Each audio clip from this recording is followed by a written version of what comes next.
Mesdames et messieurs, bonsoir. 15h au Caire, à l'heure de notre journal en langue française. Et tout de suite, les principaux titres.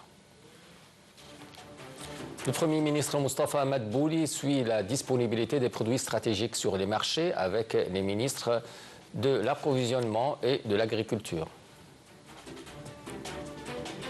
Le chef de la diplomatie Badr Abdelati s'entretient séparément par téléphone avec l'envoyé américain Steve Witkoff et avec ses homologues de la région. Et le président américain Donald Trump annonce que l'aviateur américain recherché depuis vendredi a été secouru lors d'une opération militaire.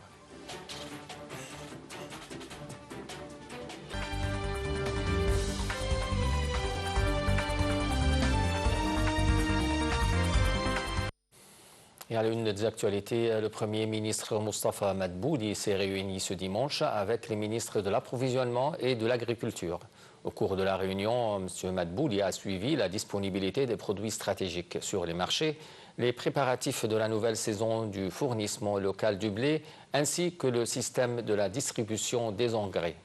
Selon le Premier ministre, il s'agit d'une réunion périodique pour suivre les mesures nécessaires pour assurer la disponibilité des divers engrais agricoles.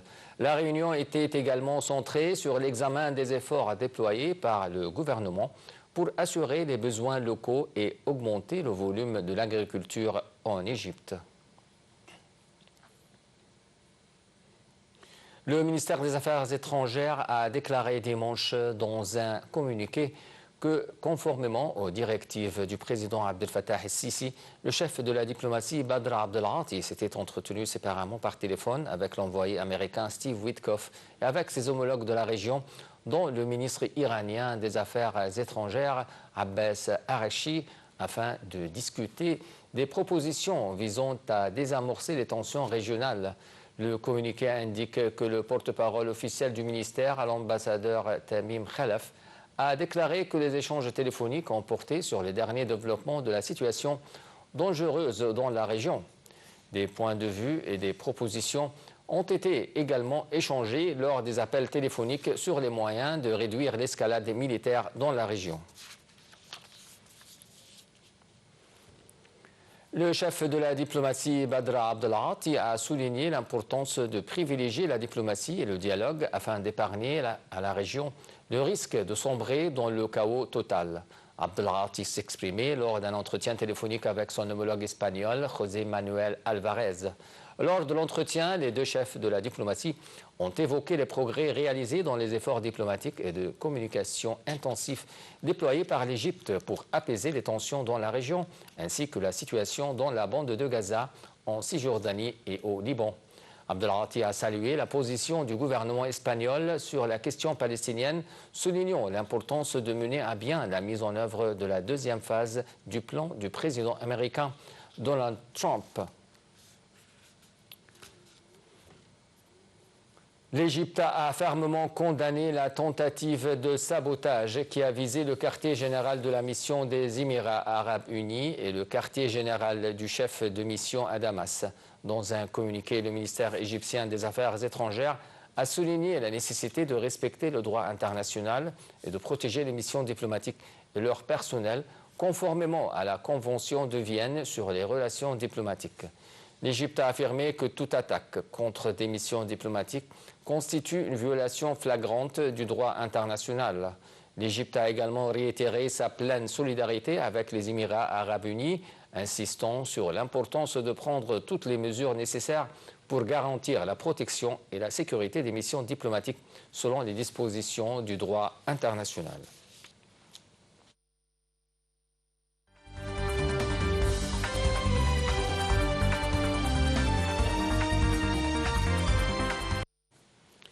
Les forces armées iraniennes ont déclaré dimanche avoir abattu 3 appareils militaires des États-Unis impliqués dans l'opération de sauvetage de l'aviateur américain dont l'avion s'était écrasé vendredi en Iran.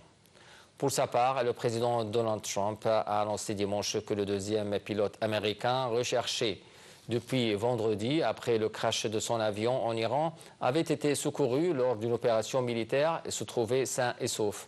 L'avion, un chasseur bombardier F-15E, s'était écrasé dans le sud-ouest de l'Iran et ses deux occupants s'étaient éjectés en vol.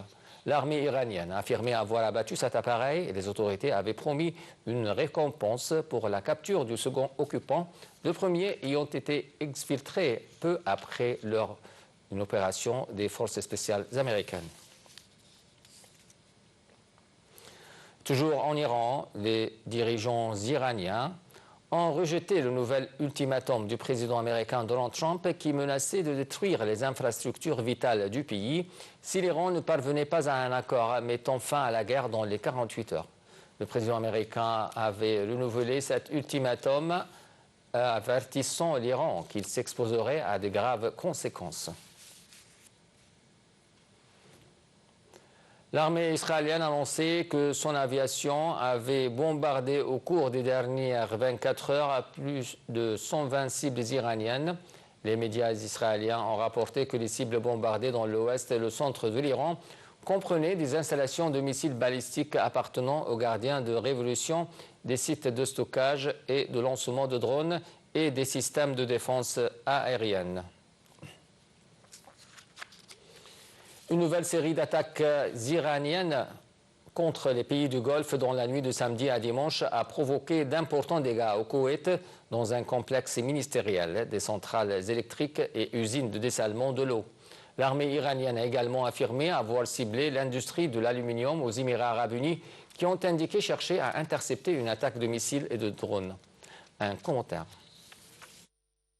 Après l'annonce par l'armée du Koweït de plusieurs vagues de menaces de missiles et de drones hostiles, le ministère des Finances a annoncé que le complexe ministériel de Koweït City a été pris pour cible samedi soir par un drone hostile dans le cadre de l'odieuse agression iranienne. Le ministère a ajouté que cet incident a causé d'importants dégâts matériels au bâtiment, mais aucune victime n'est à déplorer. Il a précisé que les fonctionnaires seraient en télétravail dimanche et pour toute visite au complexe était suspendue. Plus tard dans la nuit, le ministère de l'Électricité, de l'Eau et de l'Énergie renouvelable de l'Émirat a indiqué que 2 centrales électriques de dessalement d'eau avaient été ciblées par des drones hostiles dans le cadre de l'agression iranienne. Cela a provoqué d'importants dégâts matériels et a mis en l'arrêt de 2 unités de production d'électricité sans faire de victimes. Le Koweït a accusé plusieurs fois l'Iran d'avoir attaqué ces sites de dessalement, un type d'infrastructure dont le pays du Golfe désertique dépendent fortement pour leur approvisionnement en eau.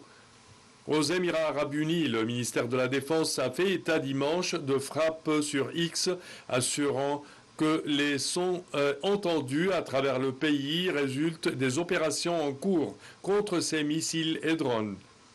Dans un communiqué relayé par l'agence officielle IRNA, l'armée iranienne a indiqué avoir visé des sites de l'industrie de l'aluminium aux Émirats arabes unis, ainsi que des cibles militaires américaines, notamment au Koweït. Elle a affirmé que l'industrie de l'aluminium dans le Golfe servait aux États-Unis pour la production d'avions de chasse ainsi que de missiles de blindés. Au Bahreïn, le ministère de l'Intérieur a fait état d'un incendie dans une installation non précisée provoquée par l'agression iranienne, précisant ensuite qu'il avait été maîtrisé. On a affirmé dimanche avoir parlé avec l'Iran au sujet de la réouverture du détroit d'Ormuz, crucial à l'approvisionnement mondial en pétrole, selon l'agence de presse officielle du Sultanat. La réunion a impliqué des membres du ministère des Affaires étrangères des deux pays qui ont présenté les options possibles pour la réouverture du passage, selon une publication de l'agence omanaise sur X. Notons qu'une partie du territoire omanais donne sur le détroit, verrouillé par Téhéran depuis le début du conflit au Moyen-Orient fin février. Le mouvement libanais, le Hezbollah, a annoncé avoir lancé un missile de croisière en direction d'un navire de guerre israélien croisant au large du Liban pour la première fois depuis le début de la guerre avec Israël il y a plus d'un mois. Dans un communiqué, le mouvement libanais a affirmé que le navire de guerre se préparait à attaquer le territoire libanais. D'autre part, 7 personnes, dont 6 membres d'une même famille, ont été tuées dans une frappe israélienne dimanche sur Kfar Hatta, localité située à plus de 40 km de la frontière avec Israël, dans le sud du Liban. L'armée israélienne avait ordonné samedi aux habitants d'évacuer la localité en prévision des frappes. Ces frappes israéliennes ont tué 1422 personnes, dont 126 enfants, selon le dernier bilan officiel samedi, et fait plus d'1 million de déplacés. Le président libanais Joseph Aoun a renouvelé dimanche son appel à des négociations directes avec Israël pour empêcher que le sud du pays, où l'armée israélienne progresse et détruit des villages, se transforme en nouveau Gaza ravagé par la guerre. Dans un discours, le président libanais a accusé Israël de vouloir peut-être faire au sud du Liban comme Gaza. Il a souligné que Gaza avait été détruite, qu'il y avait eu plus de 70 000 morts et qu'ensuite ils avaient dû négocier.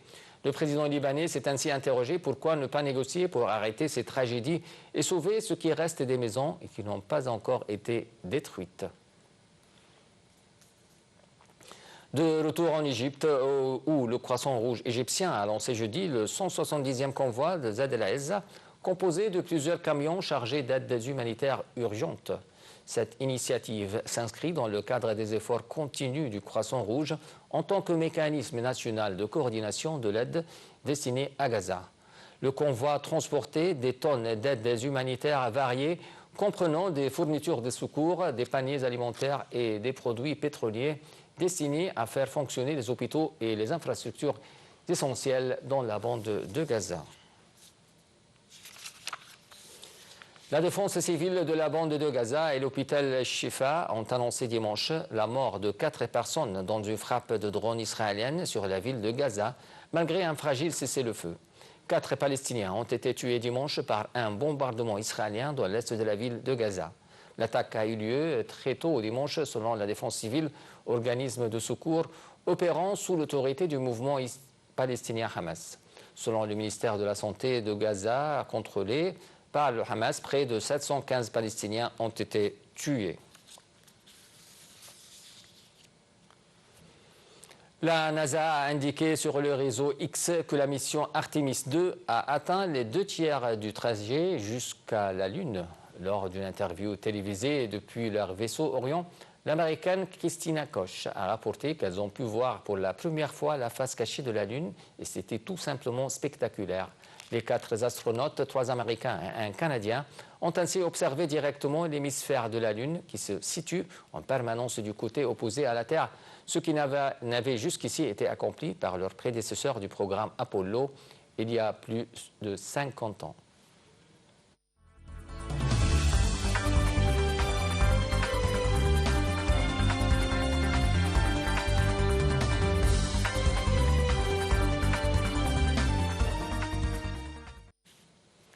La Banque centrale d'Égypte a annoncé que ses réserves internationales nettes s'élevaient à 52 831 millions de dollars à fin de mars 2026 contre 52 745 millions de dollars à la fin de février 2026. Les réserves de change de l'Égypte sont composées d'un panier de devises internationales majeures dont le dollar américain, l'euro, la livre sterling, le yen japonais et le yuan chinois.